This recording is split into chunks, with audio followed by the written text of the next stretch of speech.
So a long drive all the way from Crossfield to Monterey Car Week, but guess what? We're here now, and I can tell you the SL55 had no problems whatsoever. There was no check engine lights, there was absolutely nothing went wrong with it, and to be honest, it was actually fairly fuel efficient. It was getting 9.5 litres per 100 kilometers, so it's roughly about 25 miles per gallon. Very impressive, very impressive. But anyway, we are here to check out the car, so we're going to go around. Before that, I spotted this Caterham parked with all the exposed suspension, and also a GT500 with its carbon rims. Definitely not something cheap to replace. It's a little Supra. He's got the plate best era, and to be honest, anything from the late 90s or early 2000s would be the best era. Yeah, 3 million. 3.1 million. You can hear them bidding in there. They're already up to $3 million for something. 3.15 million. 3.2 now? Maybe they're selling a Honda Insight in there. Ultra rare, VIN number 9, possibly in citrus green. It's very small. It's a lot smaller than it looks on camera. I have no idea what this is. This is the Carl Manking, a company that makes the most expensive SUV in the world, costing between $1.8 and $3.8 million.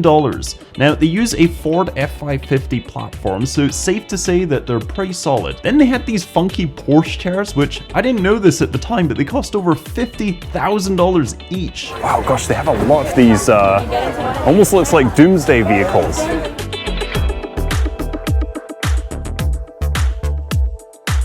I don't know if it comes across on camera how big this is. I'm 6'3", and this door is way wider than my hand. Well, this is very cool. This is Walter Huang, a transportation designer from the Academy of Art University School of Industrial Design. Now, his concept was known as the Cadillac Celestiq, and it shows a peek into some 2050s design. The goal was to rethink how we view travel. His design, which also included this very cool pug, combined boating accessibility with the car to create a literal land yacht. And it seemed to just work. So my name is David Kim. I'm currently a student from the Academy of Art University. We just collaborated with Cadillac for this past semester, and you're looking at the 3 different projects that were successfully completed. So these are more of a design study of like how can students reimagine what Cadillac will be in 2050. These 3 different vehicles are slightly different. So it's more like a Grand Coupe feeling, while that was a hypercar back like 2100 even, like way in the future. While that one over there is a little bit more conservative, but looking at around 2050, that was more like a grand touring vehicle. So right now the roof is in the sleeping position while when she's laying down, and the roof can actually go up and down, like morphing into the shape depending on the scenario. And the door will open up this way, and the seat is attached there. The reason why we made it this way is because our persona is a lady, and she likes to wear dresses to go on like to shows and like go and walk on the red carpet. So inspiration of this design as well. If you look at the front over here, you can see that the front is kind of doing this gesture over here. That's inspired by the dress kind of like draping down. And so how long did this take you to design? It's not easy to start from nothing. Right. This project took about 15 weeks total. So what we start was, if you see the sketches over here, the inspiration image along with the woman being dressed kind of draping down. And the sketch progress into the more final direction over there, which progresses into the final design sketches, and then cross into the model. So this whole thing took about 15 weeks total. There you go. There's the future of designers there. And to be honest, that's the first good design I've seen in a while. Instead of having a door, why don't you board your car? Why don't you come in through the rear? And just next door, Cadillac brought their concept V-SeriesR, which is basically a hybrid supercar. And what makes this special is that this was designed to run 24/7 at Le Mans. And if you thought that was cool, right next to it was this, the Cadillac Elevated Velocity concept. This is almost like Sid Mead, but now actually coming into reality. It's supposedly able to do some light off-roading with what they call an off-grid potential. I don't know if it's very hard to see, but you've got a center console and it almost looks like it's floating there, like a surfboard. There's a lot of ocean-themed concepts here actually, even just the colors themselves. And you've even got light-up rims. Very, very cool. And just across from that, they had the Solistiq exhibit, showing how it's made from the ground up. So that's really cool. I just saw this. This steering wheel piece is actually 3D printed in metal. I mean, You can 3D print anything, and I'll tell you that's probably a lot quicker and a lot cheaper and easier to do than say something in an injection mold, which is a good thing, because although yes, this is a very unique car, that's going to make its way into regular production cars, and you're going to see more unique type molds. What's really cool about this, it's all electric, but this is also a bespoke built car, so they only make a couple of them per year. And it's a bit like the GM EV1. I don't know, maybe they got some ideas from that one, but you've got the battery tunnel down the middle, almost in a T formation. And here's what it looks like when it's all put together. Not bad. Okay, I'm gonna sit inside. This is futuristic. And it looks like it even has a digital rear camera. The whole roof is glass. It might even be one of those special glasses that you can like make transparent and also make it not transparent. Okay, I found the button for the trunk. We'll see if it works. Okay, it's not a button. I thought it was a button. I don't know how to open it. So it turns out you just press the Cadillac logo, and inside you have some serious space. It's everything you want. I will say though, the price is a bit steep, $400,000. Talking about well-built stuff, I spotted this classic G-Class, which turned out to be brand new. Let's say you wanted the OM60 or 617. You can't get a diesel, correct? You can get a diesel, Okay, absolutely. right. We've done diesel before, but this is our most famous, our staple vehicle, I Yes. should say. Yeah, so it's just so unique, and these are getting really rare. We at Arcade, we just try to focus only on G-Wagons, but if you look here, there's variants of the G-Wagon, right? So we have a Roadster Edition, we have the G500, which after Kendall Jenner has become extremely hard to find because she increased the value of that tremendously.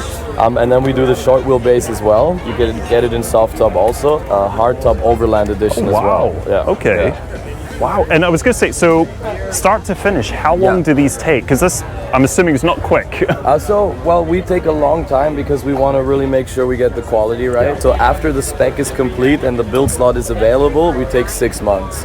We're based in Germany, right? So I see. it takes another 3.5 to 3 weeks to get it over here. I honestly, when I walked up, I thought it was a brand new, like... Oh, really? Yeah, because I've tried restoring, I had a 1979 300 CD Mercedes. Oh, very You know, nice. the W123 Cool. Coupe, but very difficult to get, Right. like, right. Right, in the right. end. This looks like factory. built, right? Yeah. And a lot of people that come here, they're like, is this the 2026? You know, because Yeah. they think it's a brand new model. And, you know, if you slap the door, you Yeah. feel that everything has its place, right? It's all perfect.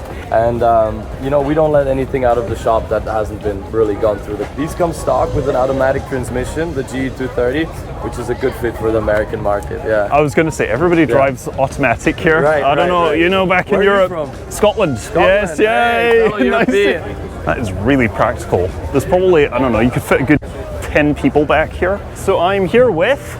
Greg, very nice Greg. meeting you. I'm an engineer with USSV.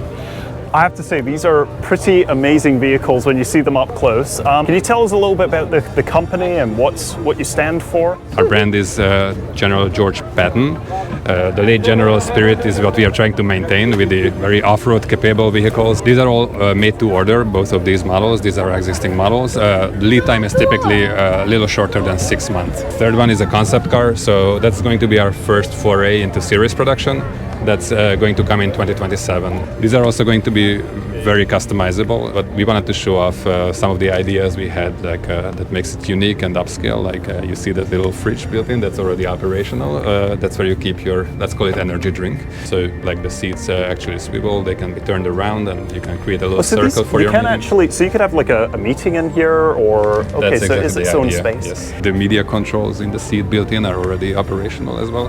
These are motorized doors. When you open, you just touch and it pops open or closes back down. And the glass as well, because you can see out, but you can't see in.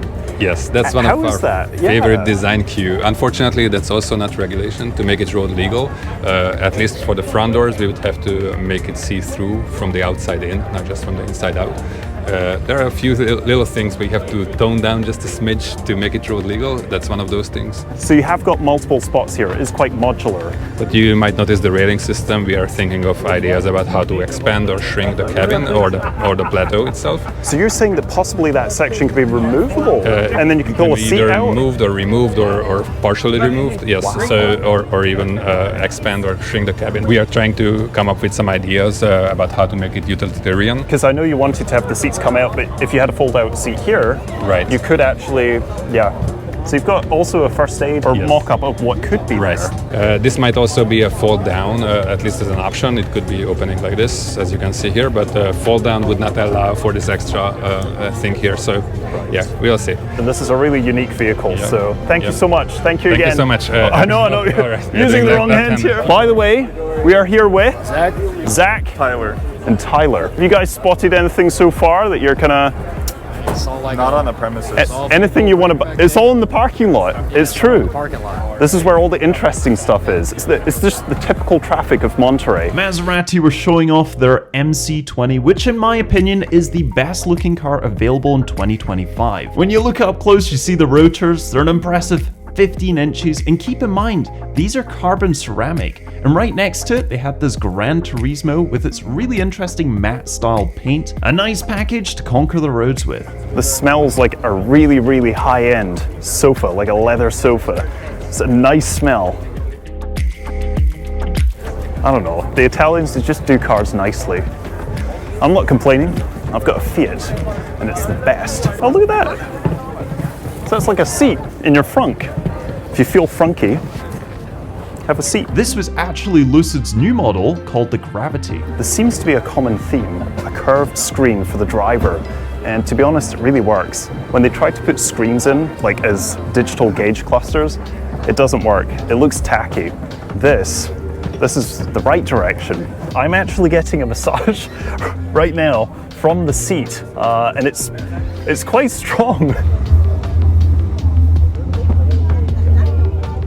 There's a roller in the bottom of the seat, and it's rolling with the waves. Again, key theme, the ocean, water. It works, it's fantastic. Maybe we can spot some things on the road, because of course, the stuff in the show is very interesting, but the things that are actually on the road, just driving around as regular traffic, can actually be more interesting. There was so much that I actually have to make a separate video, including an interview that I did with Mercedes on their new AMG electric supercar, and that will be coming out very soon. So if you want to see that and a lot more, remember to subscribe, and I'll catch you in the next one.